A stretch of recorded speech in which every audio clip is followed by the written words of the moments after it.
Hi, I'm Bill Bradley. Join me for a recent excerpt of American Voices.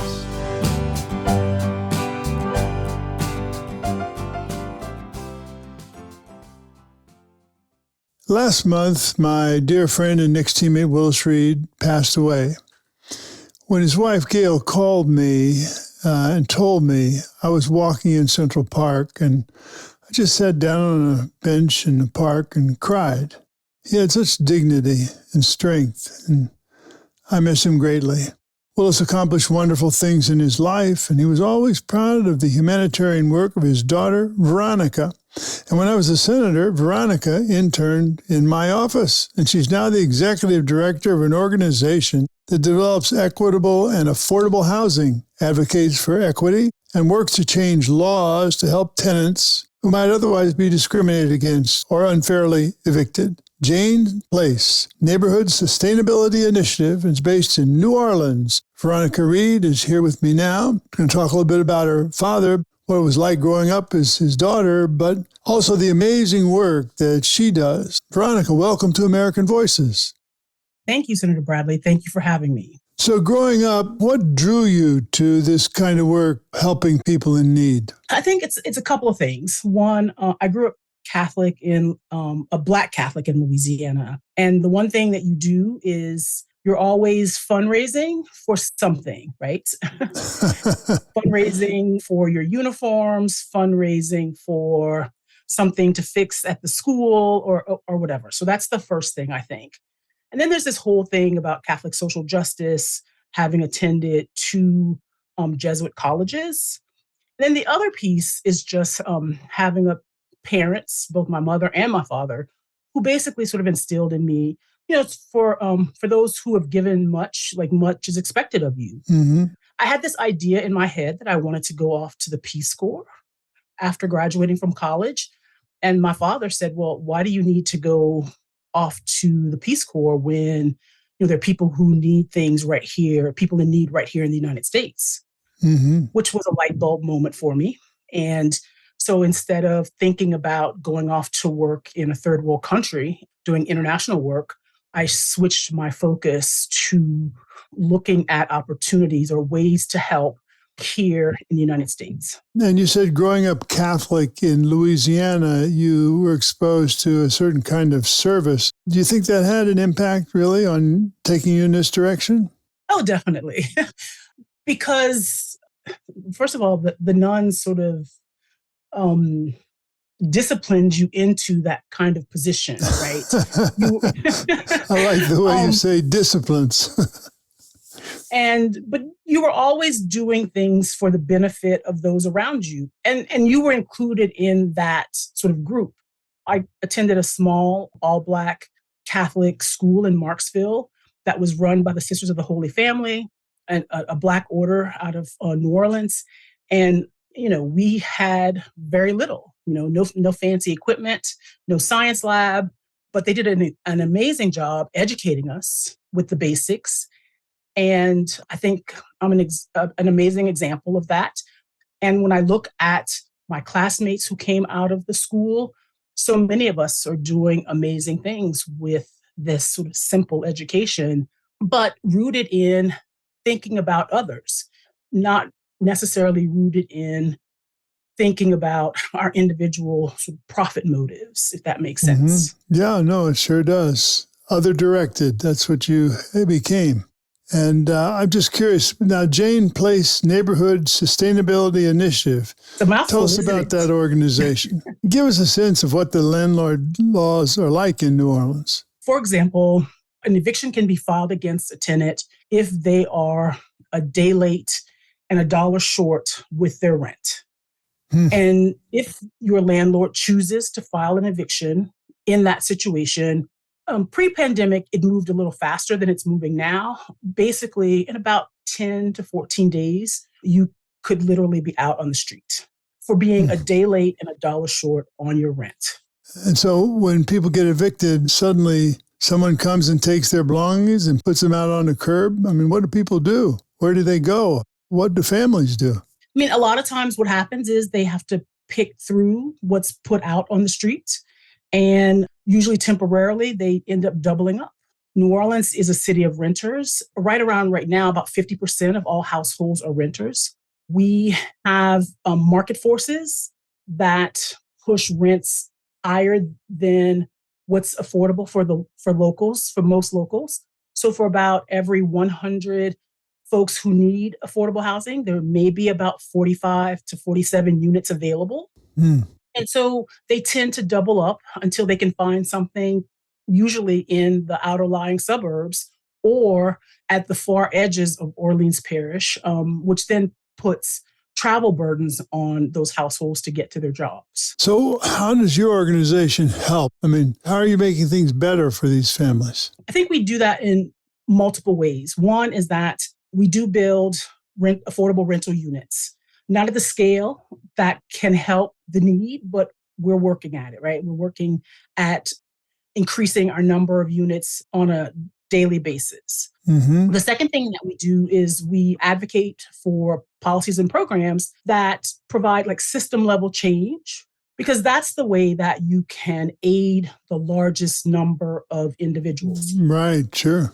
Yeah, you know all about that, right? Well, yeah, I mean, you can, give somebody a fish or teach somebody how to fish, right? Yeah, exactly. Back in 2019, we started looking at what was happening in eviction court because we realized that New Orleans had an eviction rate that was double the national average. And in some neighborhoods, it was as high as 10%.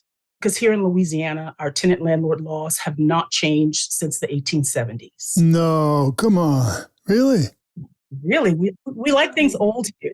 And so we sent eviction monitors into court to look at what was happening because the numbers are important when you just look at what's coming out of the court, but what it doesn't tell is the story of what's happening in court. There was no demographic data about who was being evicted, what their story was. And what we found was that the majority of folks going through eviction court were Black women. They were being evicted with 1 month of rent or less being owed, and they were appearing without an attorney. And with that information... That's a trifecta, huh? Right, a wonderful trifecta. Well, it's good for the landlords. Not a good trifecta. Well, good for the landlords, not good for the tenants, right? Yeah. But with that data, what we did was we formed a coalition and a team, right? Because we know teams are stronger than individuals. Mm-hmm. And we worked for a program called Right to Counsel. And Right to Counsel is happening all over the United States. What it does is that it ensures that anyone who appears in eviction court has legal counsel, has a lawyer, the same way as in criminal courts. Mm-hmm. And what we've seen is an eviction rate of 62% going down to an eviction rate last year of 29%. Because people have a right to a lawyer, and when they have a lawyer, they can slow down or stop the eviction. You can stop the eviction. You have a better outcome. And the importance of a better outcome is that you then don't have an eviction on your record. You then have time to find other housing options without your items being thrown on the sidewalk, but you can move forward with dignity. And that's what's important to us, that people be treated with dignity. And unfortunately, a lot of the laws in this state do not create opportunities for poor people, poor and moderate income people to be treated with dignity. Would you say that's your proudest moment? I mean, everything that I do at Jane Place, I'm proud of. Mm-hmm. Because, for example, one of the other things that we have been fighting against is the proliferation of short-term rentals in New Orleans. We have been identified as the third best place for individuals to invest in Airbnb or other short-term rental like Vrbo in the country. And we're such a small city with a limited housing stock. And if you tell the whole country, invest in New Orleans, there's just no way that the market can actually handle that. The locals are pushed out. Housing prices escalate beyond what's affordable for local folks. What ended up happening was, the city tried to control that, and in coalition with others, we pushed for an ordinance back in 2019 that went into effect. Then the pandemic happened, which kind of helped us from the perspective of what was happening with housing, because no one was coming to New Orleans to stay in short-term rentals at the time. But interestingly enough, we had some folks sue the city in court saying that our ordinance was unconstitutional because it actually prevented interstate commerce. And on appeal, they won. And so we just went through the process of fighting the short-term rental laws again. Hmm. But, about 6,000 housing units in this city are hold house short-term rentals. What is a short-term rental? How long would that be? So it's anything under 30 days, but it's usually folks use them over weekends. So they're basically hotel rooms scattered throughout the city in folks' neighborhoods. So people usually use the largest platform in the city is Airbnb. The second largest is Vrbo. Mm-hmm. It's an unregulated commercial entity existing in the middle of neighborhoods. And so there are problems all over the country. We're not the only city having this problem, but Jane Place, in coalition with neighborhood associations and other nonprofits, we're fighting this fight because if it's us against investors from outside of New Orleans, the investors with the deep pockets from outside of New Orleans will win. So we're fighting the fight and working in coalition to convince City Council that if you allow short-term rentals to take over our neighborhoods, sort of the culture, the rich culture that folks come to New Orleans to visit won't be here. Right. So what's your favorite part of the job? So believe it or not, talking about it is one of the things that I like the most. And the fundraising aspect is very exciting.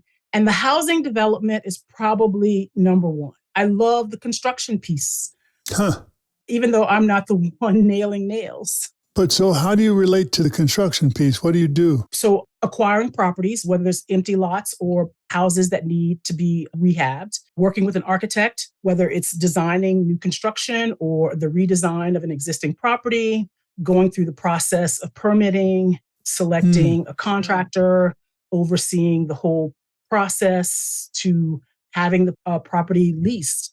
And we have a property manager who oversees our relationship with tenants. And as a community land trust, our properties are permanently affordable. And there's something called stewardship that's very important to the community land trust model, where there's a sort of this mutual respect between tenants because they actually are the owners of the property in a sense. We invite and recruit tenants to become members of the board of directors.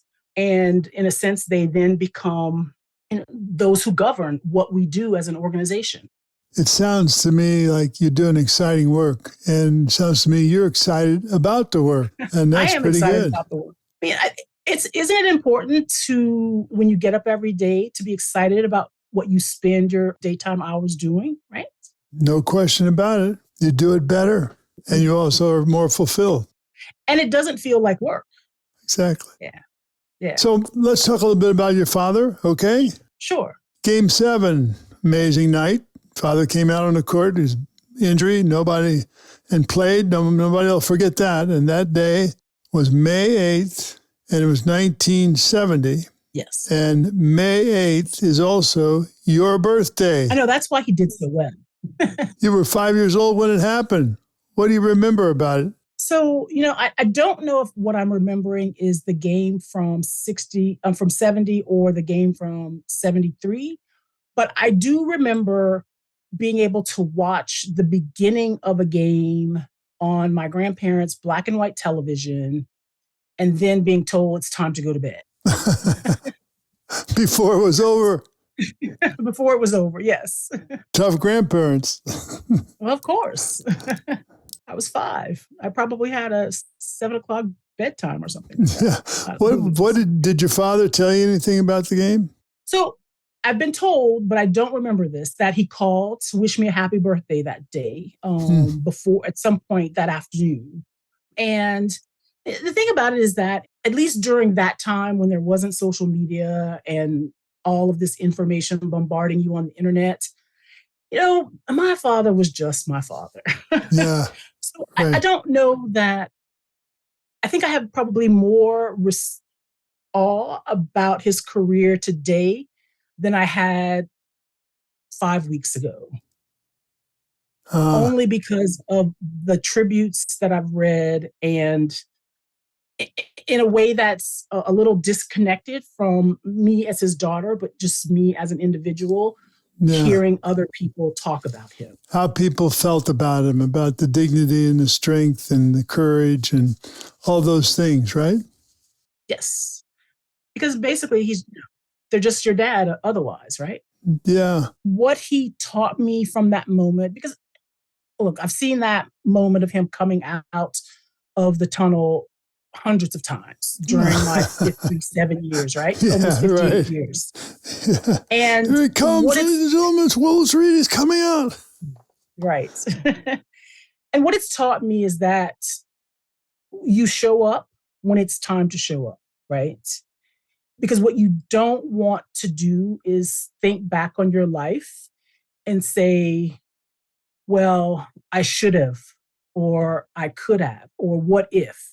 You don't want that when you're looking back at your life. And so I've tried to live my life with that as part of how I exist. And so I think his work ethic, his commitment have been passed on.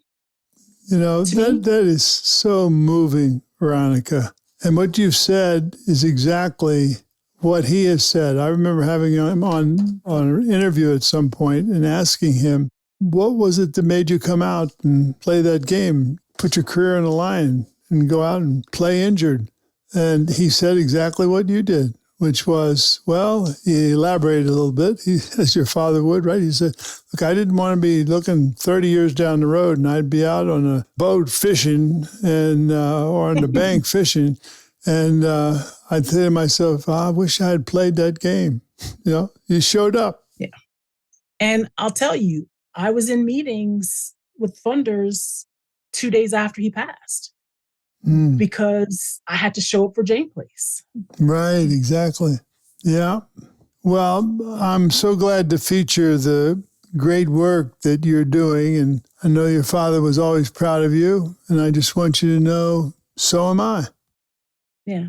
Well, thank you so much. I don't know if I'd be here if it weren't for you. So, please, you're too kind. Well, you were a wonderful intern.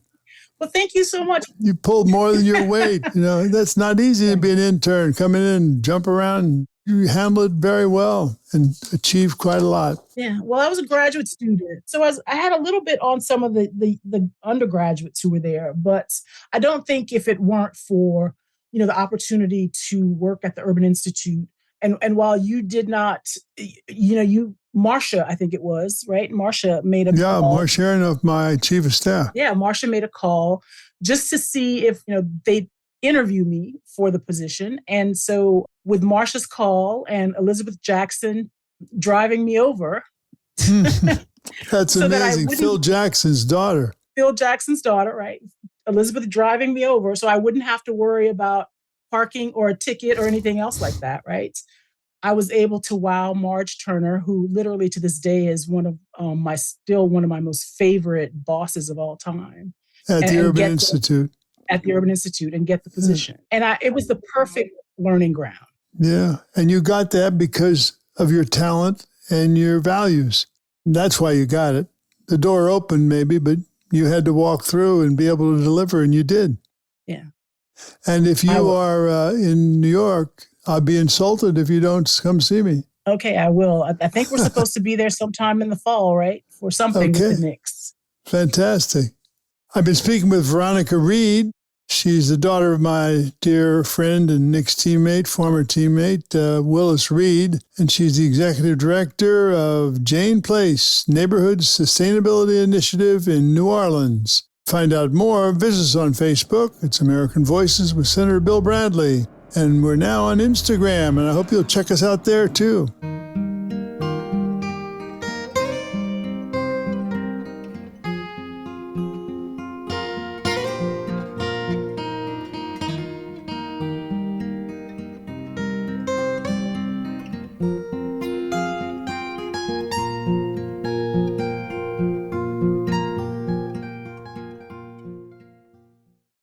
Thank you for listening to American Voices here on my YouTube channel. For more interviews celebrating the goodness and creativity of the American people, click the subscribe button below.